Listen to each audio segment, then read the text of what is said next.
There is not a single person who hasn't dreamed of becoming a superhero. Whether you grew up watching Spider-Man swing through New York City or Superman flying around the planet, there's something incredibly appealing about destiny choosing you to become more than human. Then you have a reality similar to the one depicted in The Boys, where becoming a superhero may share all the adventure and praise from the adoring public on the outside, but in actuality could be the most awful existence imaginable. With Gen V Season 2 releasing this year, I thought it'd be fun to visit the idea of becoming a Zoop in Vought's America, as we look into the dark reality of living in the Boys universe.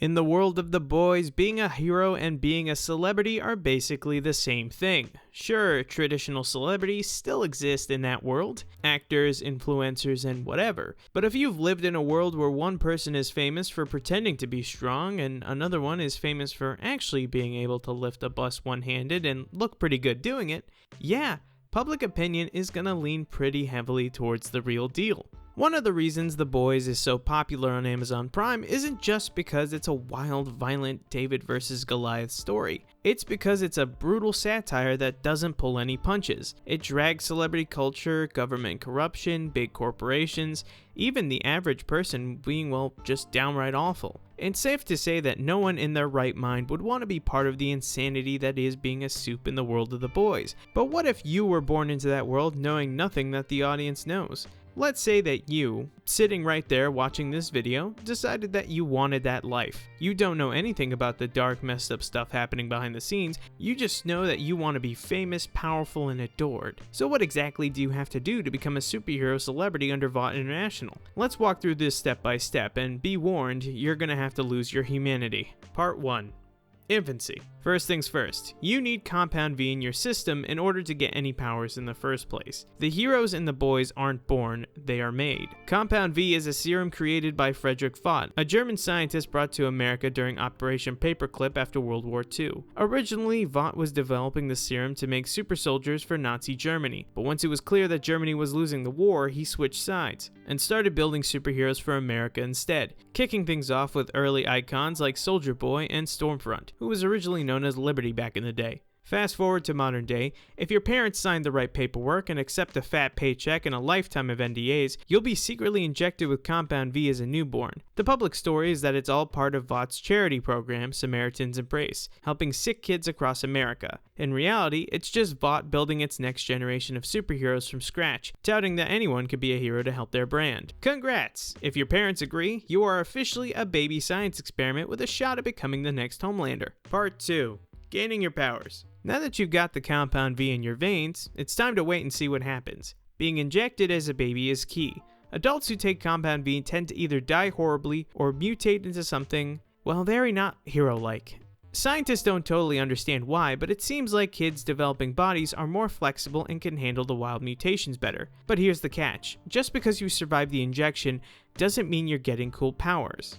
But it seems like kids developing bodies are more flexible and can handle the wild mutations better. Frederick Vaught's original recipe was actually pretty flawless, considering that Soldier Boy and Liberty haven't aged since the 1940s, so probably his version was a more pure version, meanwhile the scientists have been making knockoffs. But back to you, here's the catch. If just because you survived the injection doesn't mean that you're getting cool powers, it's a total lottery. You might end up with flight, super strength, and vulnerability, or you might just turn into a puddle of goo. Your powers might be something horrifying and useless, like having body parts that are permanently scorching hot, or being able to grow your fingernails pretty long. Genetics can help a little bit. Soups who come from other soups usually have powers similar to their parents, but it's not a guarantee. Even kids born to regular humans have gotten A-tier powers, and kids born to soups have gotten absolute garbage abilities. Your powers might show up right away while you're in the crib, or they might not even kick in until later, like during early childhood or even puberty. There's no real way to predict it, so buckle up. It's gonna be a wild ride. Part 3. Education. Let's say you got lucky. You survived the injection and your powers don't suck. What now? Well, unfortunately, just having powers doesn't automatically make you a star. Vought manages over 200 soups across the country, and every single one of them is fighting for fame, brand deals, and a spot in the big leagues. Now, the show doesn't go into a ton of detail about soup schooling, but let's be honest, Vought absolutely has private schools for superpowered kids. There's no way that they're letting future moneymakers just wing it in regular public schools where they could accidentally blow up a classroom. So you're probably going to a Vought-run private academy, learning how to manage your powers and how to manage your public image. When you're old enough, you got two main options. Option 1, you stay local, save people, build up a social media following, and hope that you go viral enough that Vought notices you, kinda like Annie January, who was also known as Starlight. Option 2, you attend Godolphin University, basically the Ivy League for supes. This is where Vought trains the next generation of superheroes and puts them through a Vought hero draft, like Queen Maeve, A-Train, and the Deep, who are all drafted to join the Seven's Vought's premier A-list team. Think of it like college football or basketball. You compete, you build your personal brand, you get drafted, and if you rank high enough and market well enough, you'll get placed on a superhero team stationed somewhere across the country. If you really crush it, you might even catch the eye of the Seven. Part 4. Career. Congratulations, you've been drafted into a real superhero team.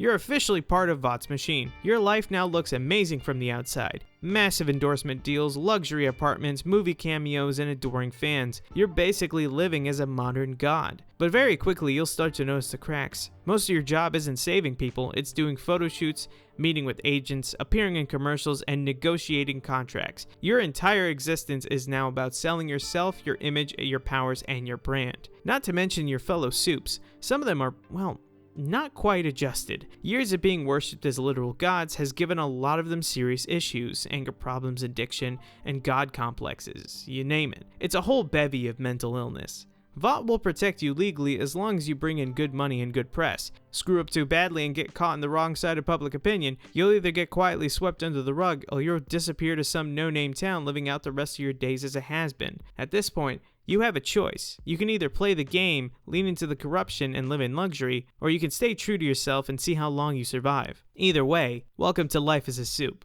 I hope you guys enjoyed this step-by-step guide to becoming a supe in the world of the boys. It's a little bit of creative writing, but you know, whatever. The point of this video was just to put you guys in the shoes of supes at Vought, and to show that not all of them were certainly as messed up as we see in the show. Because you have to remember, they were people at some point before they became corrupted by Vought. It's easy to get lost in the insanity of all the shocking moments of the boys because it's just what makes good TV, and most of the characters that they show us are mainly individuals who are beyond redeeming, like Homelander and Soldier Boy. But there are heroes who are still somewhat human, like Supersonic and Queen Maeve. People who found themselves in this system that perpetuates corruption, purely because everyone involved has a literal god complex. And that's what makes something like The Boys so compelling. It's corruption at its max, because the people that are corrupted have literal powers. I cannot wait for Season 5 next year, and Season 2 of Gen V is set to come out soon. So that wraps it up for this portion of the video, but one more thing.